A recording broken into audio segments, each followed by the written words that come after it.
दोस्तों आज मैं आपको एक ऐसी धारा बताने वाला हूं जिसका केस आप आज कर सकते हैं, अभी कर सकते हैं, इसी टाइम कर सकते हैं। और पत्नी के पीछे जितने भी लोग खड़े हैं वो सारे के सारे पत्नी का साथ छोड़कर भग जाएंगे, क्योंकि उनके मन के अंदर इस धारा का बहुत बड़ा डर है। और इस धारा के लपेटे में जितने भी लोग आए हैं उनको नानी याद आ रही है। तो ऐसी ये कौन सी धारा है, इसकी पूरी जानकारी मैं इस वीडियो के अंदर बताने वाला हूं। वीडियो बहुत ही महत्वपूर्ण है, इसलिए आपको करना क्या है, वीडियो को बिल्कुल अंत तक देखना है, तभी पूरी जानकारी समझ में आएगी। ये आपका अपना चैनल है, इसको अगर आप अभी तक सब्सक्राइब नहीं करे हैं तो पहले आप इसको सब्सक्राइब कर दीजिए और साथ में बेल आइकन को भी दबा दीजिए। तो चलिए शुरू करते हैं। तो वेलकम दोस्तों, मैं हूं आपका अपना एडवोकेट जितेंद्र। दोस्तों आज मैं आपको एक ऐसी धारा बताने वाला हूं, इस धारा का केस करवाने के लिए आपको वेट करने की जरूरत नहीं है, इंतजार करने की जरूरत नहीं है। आज अभी इसी समय आप ये केस फाइल कर सकते हैं। बस आपके पास में क्या होना चाहिए ये मैं इस वीडियो के अंदर बताने वाला हूं। जैसा कि दोस्तों आप सभी को पता है, पत्नी की हिम्मत केस करने की कब होती है, पत्नी पति के ऊपर आरोप कब लगाती है, पत्नी पति के ऊपर ढेर सारे केस कैसे करती है, उसके पीछे कई लोग खड़े होते हैं उसकी हिम्मत बढ़ाने के लिए, उसका साथ देने के लिए, उसको भड़काने के लिए, उसको विवश करने के लिए। इसी वजह से पत्नी इतनी हिम्मत दिखाती है, इतने सारे आरोप लगाती है और ढेरों केस पति के ऊपर कर देती है। पर यहाँ पे अब पत्नी ऐसा नहीं कर पाएगी, क्योंकि पत्नी के पीछे जितने भी लोग खड़े हैं सारे के सारे इस धारा के लपेटे के अंदर अगर फंस गए तो बिल्कुल उनको नानी याद आ जाएगी, पत्नी का साथ देना वो पूरी तरह से भूल जाएंगे।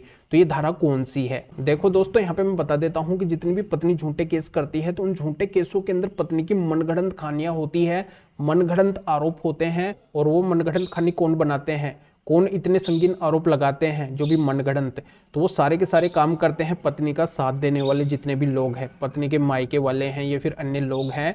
तो वही है जो ये सारे आरोप लगाते हैं, मनगढ़ंत कहानियां बनाते हैं, एक प्लानिंग बनाते हैं कि किस तरीके से इनको फंसाया जाए। तो वो क्या करते हैं, पत्नी का गलत काम के अंदर साथ देते हैं, उसको भड़काते हैं कि तेरे को ऐसा करना चाहिए, वैसा करना चाहिए, जिससे पति के घर वाले, उसके रिश्तेदार पूरी तरह से परेशान हो सके, ज्यादा से ज्यादा परेशान हो सके, पूरी तरह से प्रेशराइज हो सके। यानी कि वो लोग विवश कर देते हैं पत्नी को, इस तरीके का उसका माइंड कर देते हैं कि पत्नी ये सारे आरोप लगाने के लिए है जो विवश हो जाती है। और कई सारी झूठी धाराओं के अंदर पत्नी कई सारे केस कर देती है। पर अब ऐसा नहीं होगा, पत्नी को ये जो भी लोग विवश कर रहे हैं, उसको भड़का रहे हैं, उसको उकसा रहे हैं कि तेरे को ऐसा करना चाहिए, वैसा करना चाहिए, उसके पीछे जितने भी लोग खड़े हैं उन सभी के ऊपर आप अभी इसी टाइम आईपीसी 114 का केस कर सकते हैं। बस इसके लिए आपके पास में सबूत होने चाहिए कि पत्नी को ये लोग भड़का रहे हैं, उसको विवश कर रहे हैं, उसके पीछे ये लोग खड़े हैं। तो ऐसे अगर आपके पास में सबूत हैं तो बिल्कुल आप आईपीसी 114 का केस इन सभी लोगों के ऊपर डाल सकते हैं। और आईपीसी 114 के तहत इन सभी लोगों को ऐसी सजा मिलेगी, जितनी सजा वो पति को करवाना चाहते हैं झूठा केस डलवा के, उतनी ही सजा है जो उन सारे लोगों को मिल जाएगी। वो ऐसे आईपीसी 114 के जाल के अंदर फंसेंगे कि जिंदगी के अंदर भी वो इस जाल से नहीं निकल पाएंगे, क्योंकि ये बहुत ही कठोर धारा है, पूरी तरह से काम करती है, 100% वर्क करती है। बस इसके सबूत आपके पास में होने चाहिए। बस आपको इन बातों को कोर्ट के अंदर साबित करना होगा कि ये लोग गलत हैं और ये सारे लोग हैं जो पत्नी को भड़काए हैं, पत्नी के पीछे खड़े हैं।